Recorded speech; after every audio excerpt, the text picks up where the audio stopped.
Well, the spirit of 76, the kind of the motto of this crew and the spirit behind the flight has been one of teamwork. We required a lot of teamwork amongst the crew members to execute the difficult portions of this flight, be it the rendezvous, the transfer operations, the EVA, all the spectacular firsts that took place. But the teamwork didn't end with the crew. It certainly, in fact, had its beginnings, its origins with the folks sitting in this room and all the people here at the Johnson Space Center. It took a great team effort to pull off STS-76 and make it look easy. I've had more people come up to me and say, gosh, it looked like you're having a lot of fun up there. The mission was such a great success. Those things don't happen by accident. They happen because of a lot of dedicated hard work that's done by each and every person in this room and the other folks on the center that were associated with making STS-76 a reality. So on behalf of the crew, I'd like to begin today by thanking each and every one of you here. You're all award winners in my mind, and we really appreciate you coming over here today and doing the great work that you do day in and day out at the Johnson Space Center. Well, now I'd kind of like to transition into the home movie side of the adventure. I want you to know this is a premiere of this picture. We've looked at edited versions, so I'm as excited as you are to watch what happens here as we roll it.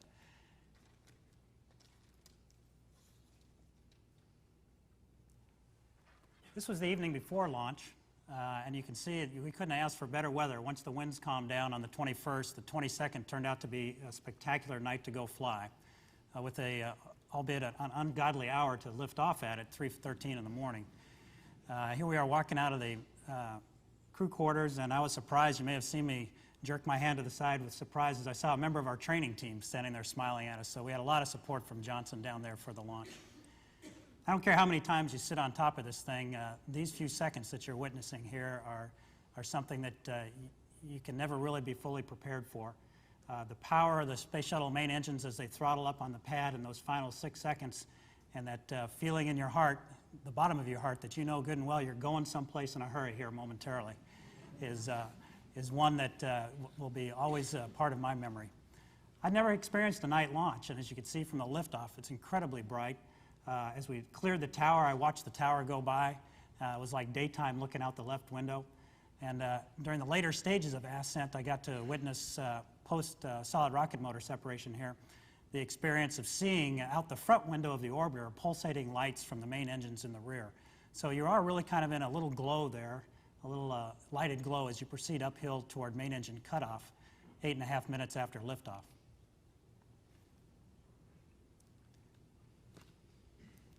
And you can see us opening the payload bay doors here, and this is sped up a bit, by the way, so it doesn't take so long in the film, but that's always a relief to get on orbit, get a go to stay on orbit and open the doors. The next morning on flight day 2, after going through the internal airlock and down the tunnel, we got to the hatch for the space hab, and here Ron and I are opening that on our first real morning on orbit, our second day, to get ready to open up the hab and activate it and start operations back there. And this was a very busy place during the mission. As we float into it here, you can see that there was a lot of stowage back here. There's some new soft stowage bags up on the wall, first time they've ever flown.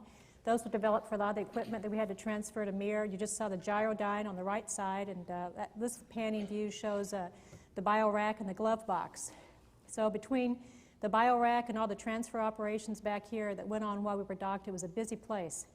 And back up on the flight deck, Rick is taking a look at the camera mounted up there. That's our electronic camera for KidSat. We left it in the window during the undocked times. It took digitized images of the Earth and made them available to the students on the ground who were controlling the camera. This is a view of Florida from KidSat, and I want to emphasize that we really began the rendezvous portion of this mission right from launch as we launched into a lower catch-up orbit on Mir. And as we prepared on flight day 2, our particular role in the rendezvous and got closer and closer to Mir. But we didn't really get the good video, of course, until we got within 1,000 feet or so. This is looking out the ODS center line up at the Mir as we're approaching from underneath. This is the Mir view, what they saw as they were looking down at the Space Shuttle Atlantis passing over the Earth. We included a couple of views of the crew activities on the flight deck. Chili at the aft station flying the vehicle, Rich assisting him, and I was bobbing in and out of the field of view there, working the computers and assisting in my particular role. this is a view of the Mir space station as we passed from across the terminator, from sunlit portion of the planet to the backside. And it was very interesting to see that with the running lights, Mir was very visible, and it was quite bright even on the dark side of the planet. Well, as this process continued of the rendezvous and approach up the R-bar, got closer and closer to Mir, and again, this was sped up too, and part of that intent was to make it flow quicker in the movie, but an added side benefit is it makes the commander look even better because it looks like it's really going fast. But Chile just did a phenomenal job flying the space shuttle up to the Mir, and you can see this is the end game here. This is where it all comes together, and hitting those critical docking parameters. The target, of course, is shown on the right on this split screen image. We really did get that jostle as we made contact and had the post-contact thrusting firing. And then I must confess to a little bit of relief in the cockpit once we reached that milestone. There, Chile's being congratulated by Rich, and it's on to docked activities. Rich. We're given a panorama of the Mir complex, starting with the docking module here, and now you're looking through the aft cockpit. I'll refer back to the target you just saw. We confirmed after we docked that no flyout was required. Thank you, Melise. But it's a beautiful, this Mir complex is really large, and I have memories of standing back in the ODS, looking up through the tunnel and thinking that it was at least 300 feet up to the Mir complex. Here's a view of the initial hatch opening from the Russian side, of course. And you're going to see a couple happy faces here between Yuri Oniforenko and Kevin Chilton. Tremendous relief once you get there and you join up and realize that it's an excellent place to be. There's some good work going on up there, and felt like home for Shannon already.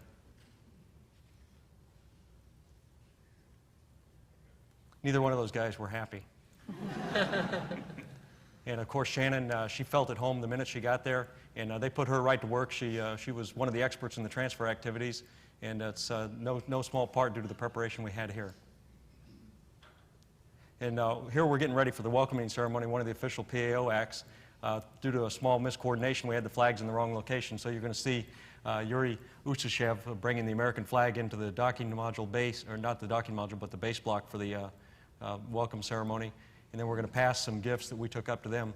What you'll see is some of the personal items that we gave to our Russian crewmates. They both have a love for children and the future of space exploration. So some of the gifts that we gave them were space books for their children. And it brought tears to their eyes. And here you see the gift exchange. Some of the books bought right here in Space Center, Houston.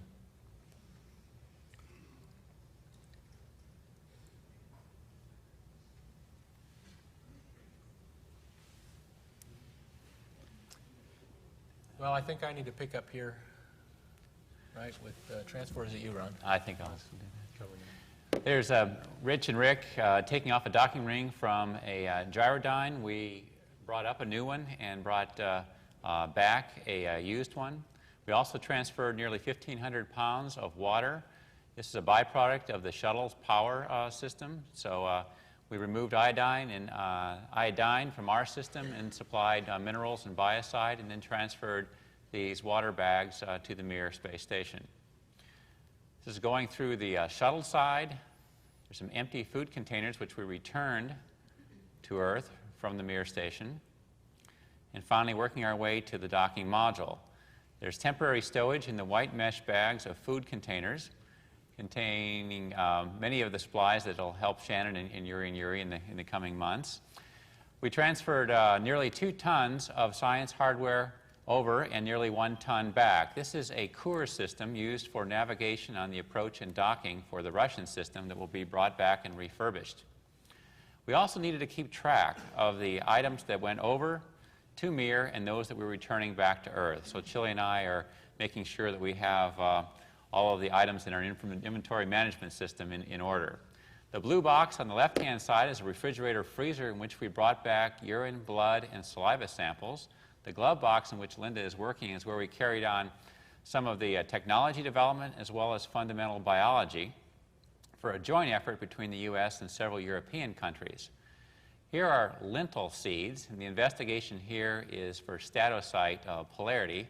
We had several experiments in biology. The middeck is where we had lunch with the Mir 21 crew on dock day. we went over for dinner in the base block of Mir to enjoy Russian food. Each night, if we had a chance, we sent mail messages by way of a laptop computer, and you see Shannon doing just that, back to her family. On 3 separate days, we saw the comet. Many of you may have seen it here, Hakataki, in which it was very bright, and Rich was the first to notice that, and on subsequent days, we kept track of the comet. Now the EVA activities. Think, Linda? Well, Ron is helping Rich and I get suited up here in the airlock. We're getting pretty close to getting to our pre-breathe timeline, and following that, we get ready to go out the hatch. We had a lot of room inside because we had an airlock and a docking adapter, and came out of the hatch on the docking adapter. Our first job was to install some clamps on the handrails to deploy the experiment packages later, and then our task was to move to a camera to remove it on the docking module, and this was used on STS-74 when they docked with Mir, and then when they left the docking module there, the camera was left there also, so one of our tasks was to remove it and bring it back to Earth. And I took some of the smaller items back, and here you see Rich, he's translating with the camera itself, which is rather large, and he was being very careful of that as he shepherded it back to the tunnel adapter where he stowed it temporarily back inside till we were finished with the EVA. Here you see Linda and myself removing one of the 4 MEEP containers for installation onto some clamps on the docking module. We tested out some new tools and equipment for use on the ultimate International Space Station, the rigid tether and the multiple use tether, which we use to transport the MEEPs to their work site and install them into the clamps. Here you're going to see one of those activities. And then one of the funnest things that Linda and I had to do were the deployment of the MEEPs, and you're going to see that here. It's so much easier to do up there. You just give it a little flick and it flies around. And I'm sure that this is real time instead of sped up. Yeah. But tremendously finely designed hardware that worked well in flight, and we can learn a lot from the folks at Langley and our own engineering directorate here that helped design the hardware for this particular EVA. It all worked well, and we deployed this one here is MEEP number 4, I believe. The MEEP experiments are orbital debris sensors and passive samplers.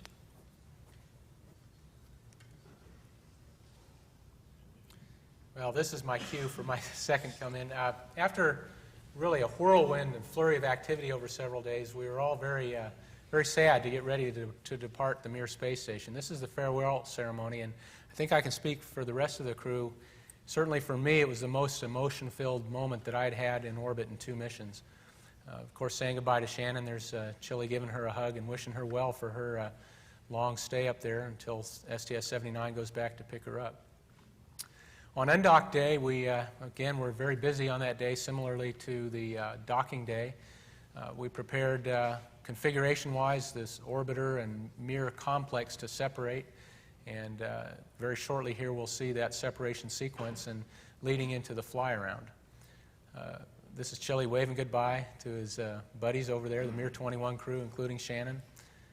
The Russians were very kind to ship down this video, which then came from SOUP to MCC and enabled us to put it in our crew movie in a very timely fashion.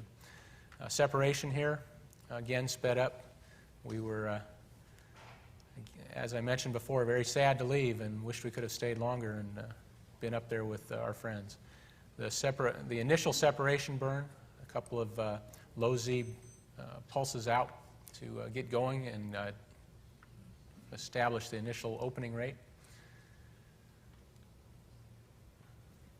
And as we continued to fly out, we assumed a range of 450 to 550 feet targeted to conduct this fly around of the Mir, which I was privileged to fly, and it's been, for me, one of the most professionally rewarding things I've ever done, but at the same time, in the background of my mind, also a very emotionally charged event.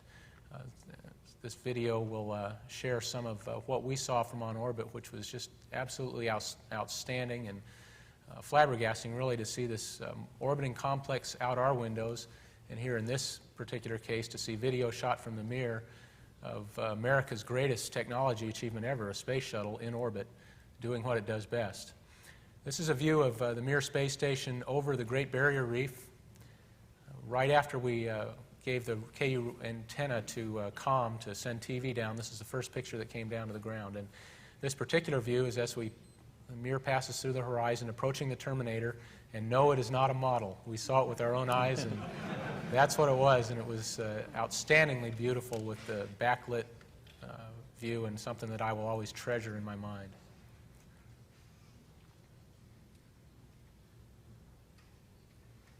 Well, it's coming home time now, and Ron did a bang-up job shooting these scenes. That little camcorder that he holds, there's a self-shot on the way down, starts weighing 0 at the start of re-entry, and then it starts feeling like it weighs a ton on the way down. So he did a great job shooting this. This is out the overhead windows. We're coming in through the re-entry, and you can see the plasma trail behind the orbiter there. It pulsates like that and literally lights the cockpit up with flashes as you come down. Out the front window, you just get a nice steady pink and orangish glow as you go through the maximum heating. And here we are in a roll reversal, one of 3 that we did as we lined up for our approach at Edwards Air Force Base. Rather unique long-range shot here where you can actually see the RCS jets firing in the tail of the shuttle as we decelerated through around Mach 2, approaching Edwards to help keep the nose pointed forward. And I logged a night landing on this one because officially the sun hadn't come up. But it sure was a pretty time of day to land. It was just, the xenons were on, but you really didn't need them. You could see the ground just fine, and there wasn't hardly a breath of wind in the air. It was real calm, smooth skies. And it just, you knew what you were flying. The space shuttle was responding just so beautifully. It really flew marvelously and was a joy to bring in for a landing. Rick, go ahead and punched out the landing gear for us on time, and then the drag chute and the timing was just right on that, and cushioned the nose slap down as we came rolling down the runway for a stop. And I think I'll quote Andy Allen from STS-75, there's no better feeling than that call, wheel stop, particularly when you've done your job, you've done the best you can, and now it's over and it's time to turn the vehicle over to the folks at Kennedy to get it ready to start back through the same process all over again to go up and retrieve Shannon on STS-79. If I look a little confused here at the end, I was doing a nose count and I came up 1 short during the walk around. But I was assured that was the right answer. So everybody felt terrific after the flight, and it was certainly good to get back home to family and friends and to you all back here in Houston. We'll ask Rick to go ahead and narrate them as they come up. So please enjoy them. Thanks, Chili. Of course, our crew patch there, and I might add, Rich's son, Brandon, who is a 7th grader, was largely responsible for the artwork and the concept for this patch, and we really appreciate his artistic talents and what he contributed to make the mission go. And to me, it's significant or symbolic in the sense that we not only received great support from Johnson Space Center and Kennedy Space Center and everyone that supports the shuttle program, but from our families as well. And I know, speaking for myself, I could not have done my part in this mission without this loving support from my home, my wife and children. So I thank them as well. This is a view as we're approaching the Mir space station. Again, Atlantis in all her orbital glory with the payload bay doors open there. This was one of the few times that I wished I could have stayed on board Mir for a long duration to see what the orbiter looked like in its entirety. We were fortunate enough to get some views. This is a view that we could see out of one of the living quarter portholes on board the Mir of our spaceship. And it's kind of a strange feeling to make that translation across that interface and know that you're in another orbiting vehicle, even though you're all tied together, and look out the window and see this incredible flying machine out there. And this is a view of the Soyuz is up in the upper left-hand corner attached to the Cavant 1 and the base block, and I think there's some solar arrays down there in the lower left-hand corner. But we include this particular view because of that beautiful effect you get with that rosy changing to gold and then finally changing to darkness as you pass from the day side of the planet into the night. Another view, for those of you who are geography buffs, you probably realized right away that in the field of view, kind of in the center right, is the Sinai Peninsula. And one of the things that I found particularly interesting from a photographic point of view is taking pictures of the Earth while framing them up and trying to get a good composition with the lines and angles of the solar arrays and the space station itself. It really is just, as a space shuttle is a beautiful, beautiful sight on orbit, the Mir is really quite striking and beautiful on orbit as well. The colors are just incredible once you get up there in the vacuum and clarity of space. A view on the fly around, that's the northern tip of the South Island of New Zealand, just to the right of the Mir, and of course the deep blue waters of the Pacific as well. Again, a view of Mir at the horizon as we approach the terminator. We wanted to wrap up our last few slides just to show the two crews, the people that were very fortunate and blessed to be the flight crew members of this particular mission. Here's the Mir 21 crew, and of course Shannon is going to be in both of these pictures, but we can't say enough good about the opportunities we've had as American astronauts to work with our cosmonaut colleagues, in this case Yuri Onofrenko and Yuri Usachev. They're professionals in every sense of the word and wonderful guys, and just Shannon's going to have a great time flying with them and working with them in this cooperative venture. Finally, this is the STS-76 crew up until the point we made the official handover of Shannon to the Mir 21 crew. And we'll close with our patch.